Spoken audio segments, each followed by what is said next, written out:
अस्सलाम वालेकुम। इस लेक्चर में हम पॉइंटर्स को बाकायदा स्टार्ट करते हैं।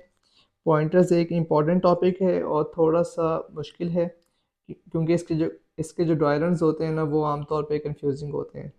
तो इस लेक्चर के बाद से मैं डायग्राम्स भी ऐड करूँगा ताकि साथ साथ हमारी प्रैक्टिस भी हो और डायग्राम्स करने के बाद ही हमारा कॉन्सेप्ट क्लियर होगा। लास्ट लेक्चर में मैंने बात की थी रैम की। रैम का पर्पस ये है कि डाटा को होल्ड करता है। ठीक है, फॉर एग्जांपल कोई भी प्रोसेस है ना, कि आपकी एक सीपीयू फाइल है। ठीक है, उसको मैंने कंपाइल करने के बाद एग्जीक्यूट किया। जब मेरा प्रोग्राम अपनी एग्जीक्यूशन के स्टेज पर होगा, ठीक है, जब वो एग्जीक्यूट होगा तो हम उसको कहते हैं प्रोसेस। ठीक है, इस प्रोसेस की अपनी मेमोरी एलोकेशन होगी क्योंकि एग्जीक्यूशन करने के लिए डाटा को तो होल्ड करना है ना, रिसोर्सेज को होल्ड करना है। वो सारा डाटा स्टोर होता है रैम के अंदर, लेकिन इस तरह नहीं होता कि रैंडमली हो जाए।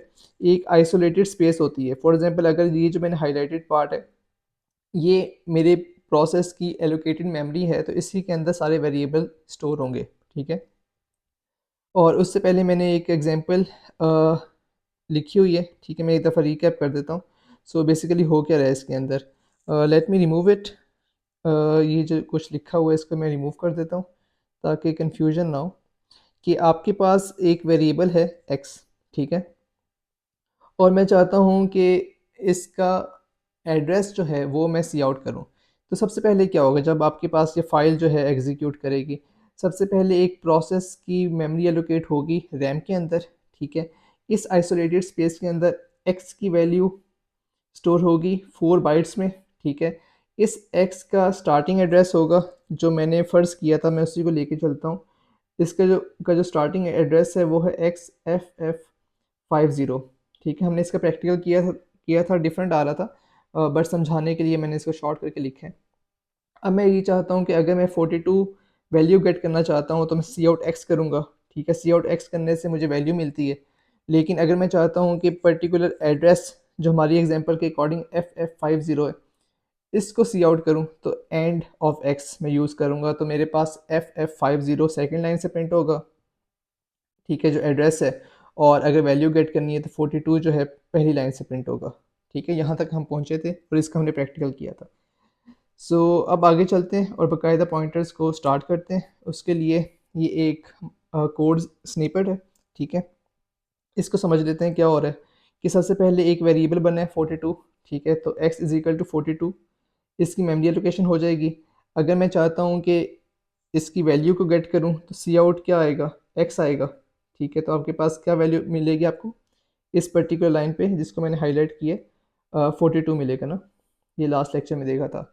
और अगर मैंने इस वेरिएबल का एड्रेस सी आउट करना है तो हमारी एग्जांपल के अकॉर्डिंग एंड ऑफ एक्स करके मुझे FF50 मिल जाएगा। ठीक है, लेकिन ये तो मैंने सी आउट किया है ना। अगर मैं ये चाहता हूँ कि ये जो वेरिएबल का एड्रेस है किसी वेरिएबल के अंदर, एक डिफरेंट वेरिएबल के अंदर स्टोर कर दूँ, तो वो मैं कर सकता हूँ। और ऐसे वेरिएबल जो किसी एड्रेस को अपने अंदर स्टोर करे उसको पॉइंटर कहते हैं। ठीक है, तो let me add a code here. ठीक है, मिसाल के तौर पे एंड ऑफ एक्स पे मुझे क्या मिल रहा था, FF50। इसको मैं असाइन करना चाह रहा हूँ एक वेरिएबल को, वेरिएबल का नाम है PTR। तो इस वेरिएबल की डेटा टाइप क्या होगी, क्वेश्चन ये है। ठीक है, तो डेटा टाइप होगी इंट स्टैटिक। इंट स्टैटिक का मतलब ये है कि एक पॉइंटर है। ठीक है, जो एड्रेस स्टोर कर रहा है एक इंटीजर का। ठीक है, इसको मैं दोबारा एक्सप्लेन कर देता हूँ। बेसिकली एंड ऑफ एक्स से मुझे मिल रहा था FF50 जो बेसिकली एड्रेस है एक्स का। ठीक है, और इस एड्रेस को, वैल्यू को नहीं, लाइक एक्स की वैल्यू को नहीं, एक्स के एड्रेस को मैं स्टोर करना चाह रहा हूँ एक वेरिएबल के अंदर जिसका नाम है PTR। वेरिएबल का कुछ भी नाम हो सकता है by using the assignment operator. इस वेरिएबल की डेटा टाइप क्या होगी, वो है इंट स्टैटिक। अब इंट स्टैटिक में जो स्टैटिक है वो डिनोट करता है पॉइंटर। तो पॉइंटर मींस ऐसा वेरिएबल जो कोई एड्रेस स्टोर कर रहा है। और इंट का क्या मतलब है, इंट का मतलब ये है कि जिसका एड्रेस स्टोर कर रहा है वो एक इंटीजर है। क्योंकि एक्स एक इंटीजर है। ठीक है, क्योंकि एक्स एक इंटीजर है तो इसलिए यहाँ पर इंट आया है। ठीक है, तो एक ऐसा पॉइंटर इंट स्टैटिक मींस कि PTR वेरिएबल एक ऐसा पॉइंटर है जो एक्स का एड्रेस स्टोर कर रहा है और जो x है वो एक इंटीजर है। ठीक है, यहाँ तक समझ आ गई।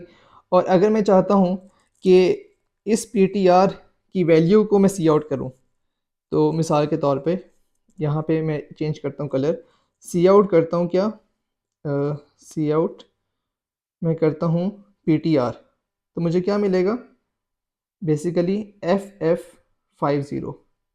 क्यों? क्योंकि ptr के अंदर x का एड्रेस है। ठीक है, लेकिन ptr खुद भी तो एक वेरिएबल है, ptr खुद भी तो एक वेरिएबल है, तो उसका भी तो एड्रेस होगा। तो अगर मैं सी आउट करता हूँ एंड ptr, लाइक ptr का अपना एड्रेस बताओ, तो वो डिफरेंट होगा। लाइक सपोज करें FF20 है, सपोज कर लें। ठीक है, सो मैं एक दफ़ा रिकैप कर रहा हूँ कि हो क्या रहा है कि सबसे पहले मेरे पास x की एलोकेशन हुई। ठीक है, सबसे पहले मेरे पास x की एलोकेशन हुई यहाँ पे। ठीक है, let me add space here. So एक दफ़ा बैक करते हैं और इसको करते हैं जूम आउट, थोड़ा सा जूम आउट करते हैं। अच्छा, तो हो क्या रहा है कि मेरे पास एक x वेरिएबल है इनिशियली, जिसकी एलोकेशन हो रही है, जिसकी वैल्यू थी 42 और एड्रेस था FF50। ठीक है, अब मैं ये चाह रहा हूँ कि एक और वेरिएबल बने जिसका नाम है, अच्छा, जिसका नाम है ptr। ये एक सेपरेट वेरिएबल है, इस वेरिएबल का नाम है ptr और इसकी जो वैल्यू है ना वो है FF50। तो यहाँ पे क्या स्टोर हो जाएगा एज अ वैल्यू, FF50। ठीक है, तो वेरिएबल दो हैं, एक है x जिसकी वैल्यू 42 है, एक है ptr दूसरा वेरिएबल जिसकी वैल्यू है FF50। FF50 बेसिकली x का एड्रेस है। ठीक है, तो क्या इस वेरिएबल का अपना कोई एड्रेस नहीं है? क्या इस वेरिएबल का अपना कोई एड्रेस नहीं है? बिल्कुल है। तो इस वेरिएबल का एड्रेस कुछ भी हो सकता है। ठीक है, मैं ऑपरेटिंग सिस्टम की बेसिकली मैकेनिज्म है, वो मैंने जो अज्यूम किया है वो है XFF20। तो दो कॉन्सेप्ट हैं, दो वेरिएबल्स हैं, एक है x और एक है ptr। ठीक है, x के अंदर वैल्यू है 42 और उसका एड्रेस है FF50। ptr एक सेपरेट वेरिएबल है जिसके अंदर जो वैल्यू है वो x का एड्रेस है, लेकिन ptr का अपना जो एड्रेस है वो है FF20। और ये पूरा जो दो वेरिएबल्स हैं एक सेपरेट इस प्रोसेस की एक वर्चुअल मेमोरी आप कह सकते हैं उसके अंदर एग्जिस्ट करते हैं।